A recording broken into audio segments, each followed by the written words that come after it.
ከቤት ኪራይ ጋር በተያያዘ አዲስ መረጃ ሰምተናል። መንግስት ይፋ ያደረገው የአከራይ ተከራይ ህግ ተግባራዊ እየተደረገ ቢሆንም ቤት ተከራዮች ከፍተኛ ጫና እየተደረገባቸው እንደሚገኝ ያውቀናል። በሌላ በኩል ደግሞ መሰረተ ልማት ካልተሟላልኝ ግብር አልከፍልም የሚሉ ነጋዴዎች ለስራው እንቅፋት እንደሆኑ መንግስት አስታውቋል። ተመሳሳይ አዝማሚያ ያሳዩ ግብር ከፋዮች ከድርጊታቸው እንዲቆጠቡ የግንዛቤ ማስጨበጫ ስራዎች እየተከናወኑ ይገኛሉ ተብሏል። ሰላም ቤተሰቦቻችን፣ መረጃዎቹን የት ሀገርና የት ከተማ ሆናችሁ እየተከታተላችሁ እንደምትገኙ በሐሳብ መስጫው ላይ ጻፉልን። ተከራዮችና አከራዮች ከሆናችሁ ደግሞ ከቤት ኪራይ ጋር በተያያዘ ያላችሁን ሐሳብ አካፍሉን። አሁን ዝርዝር መረጃዎቹን አንድ በአንድ ወደ እናንተ እናደርሳለን። እስከ መጨረሻው አብራችሁን ቆዩ።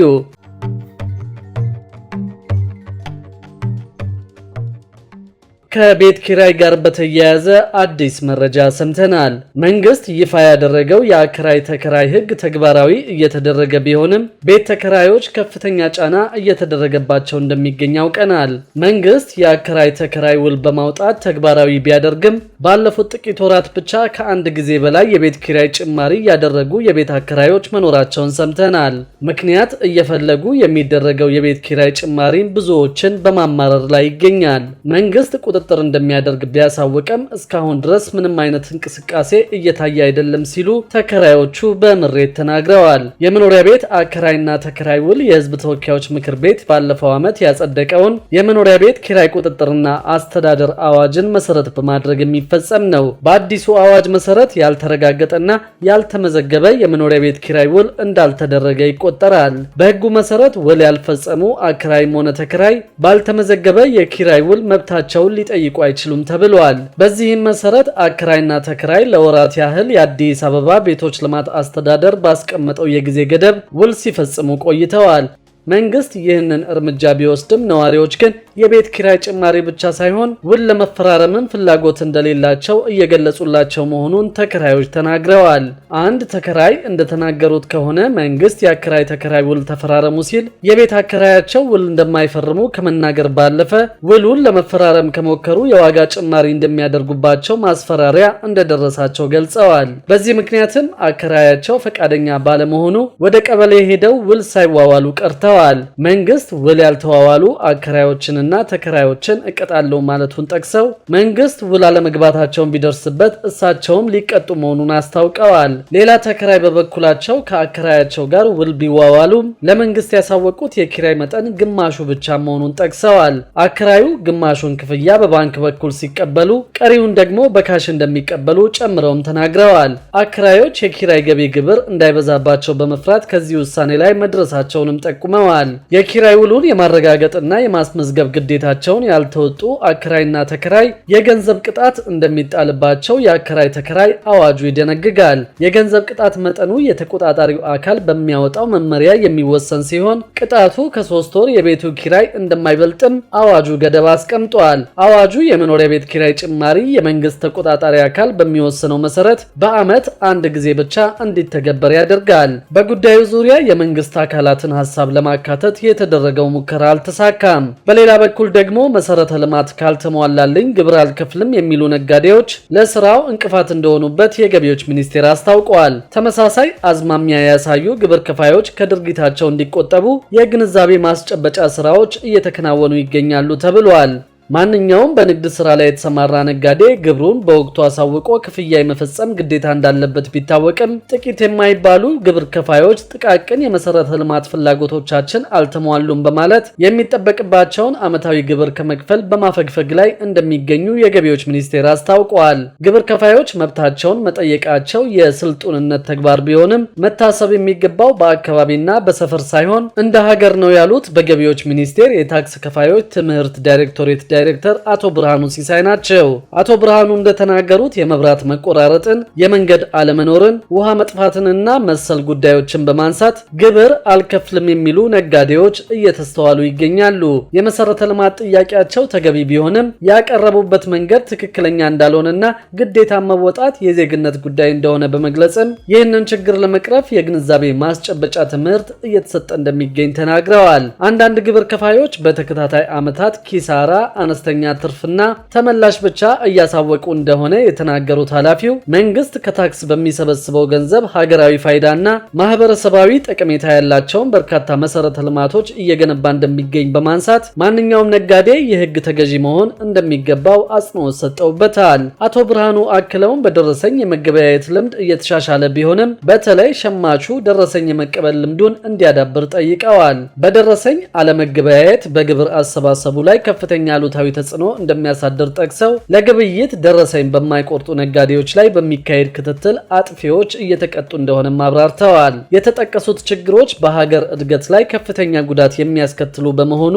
ሊታረሙ ይገባል ያሉት ኃላፊው ተመሳሳይ ችግር የማይስተዋልበት የግብር አሰባሰብ ስርዓት ለመዘርጋት ከሚመለከታቸው አካላት ጋር በቅንጅት እየተሰራ እንደሆነ ተናግረዋል። በ2017 በጀት ዓመት 9 ወራት 160.9 ቢሊዮን ብር ገቢ መሰብሰቡን የአዲስ አበባ ከተማ አስተዳደር የገቢዎች ቢሮ አስታውቋል። በበጀት ዓመቱ 9 ወራት 163.6 ቢሊዮን ብር ገቢ ለመሰብሰብ ታቅዶ 160.9 ቢሊዮን ብር ገቢ መሰብሰቡን ተናግረዋል።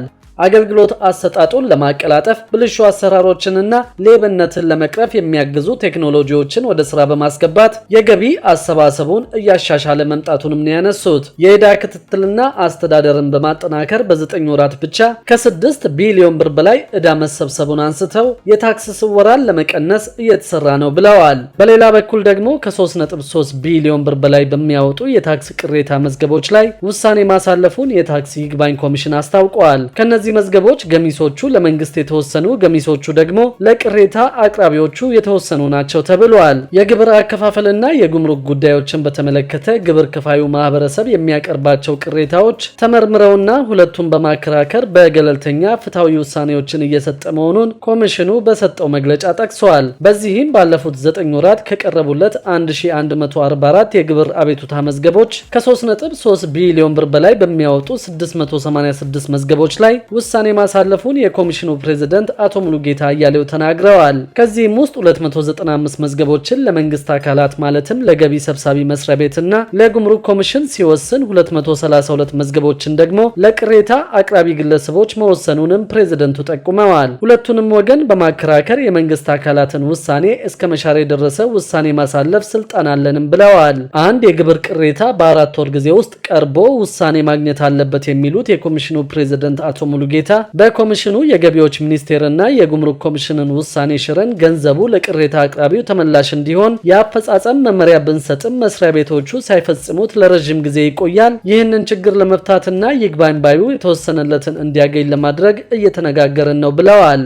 የታክስ ይግባኝ ኮሚሽን ከየትኛውም የመንግስት አካላት ጋር ግንኙነት የሌለው ነው የተባለ ሲሆን በፌዴራልና በአዲስ አበባ ከተማ ደረጃ የቅሬታ ማቅረቢያ ቢሮዎች አሉትም ተብሏል። የቅሬታ አቀራረብ ሂደቱን በተለይም የግብር ጉዳይ ከሆነ ቅሬታው በገቢ ሰብሳቢ መስሪያ ቤቱ ቀርቦና ታይቶ ካልተፈታ ነው የሚሉት ኃላፊው ወደ ኮሚሽኑ ሲቀርብ በኮሚሽኑ ችሎት ሁለቱንም ወገኖች በማከራከር ውሳኔ እንደሚሰጥም አብራርተዋል። በሌላ በኩል ደግሞ በከፍተኛ ደሞዝ ትቀጠራላችሁ በሚል ብር ከከፈሉ በኋላ የስራ መደቡ የለም እየተባሉ መሆኑን ስራ ፈላጊዎች ቅሬታ አቀረቡ።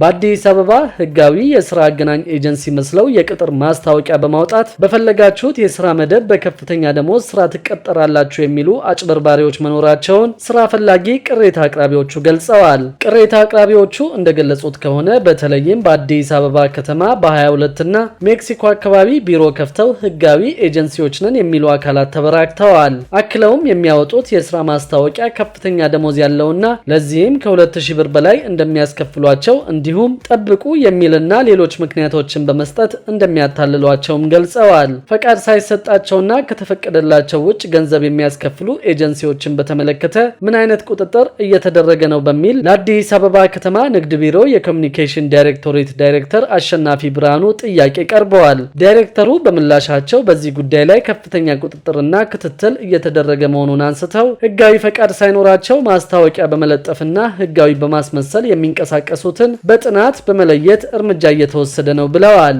በመዲናዋ አሰሪና ሰራተኛ አገናኝ ኤጀንሲዎች ህጋዊ በሆነ መንገድ መስራታቸው በርካታ የስራ ዕድል ይፈጥራሉ ተብሎ የሚታሰብ ቢሆንም አላስፈላጊ ድርጊት የሚያራምዱ አካላት ላይ ከፍተኛ ቁጥጥር ማድረግ እንደሚገባም አጽንኦት ሰጠውበታል። ክቡራትና ክቡራን የአዲስ ቢዝነስ የዩቲዩብ ቻናል ተከታታዮቻችን ይህንን ቻናል ሰብስክራይብ ሳታደርጉ የምትከታተሉን ከሆነ ቢዝነስና ሌሎች ተያያዥ ጉዳዮችን በተመለከተ አዳዲስ መረጃ ለማግኘት የዩቲዩብ ቻናሉን ሰብስክራይብ በማድረግ ቤተሰብ እንድትሆኑ በትህትና እንጠይቃለን።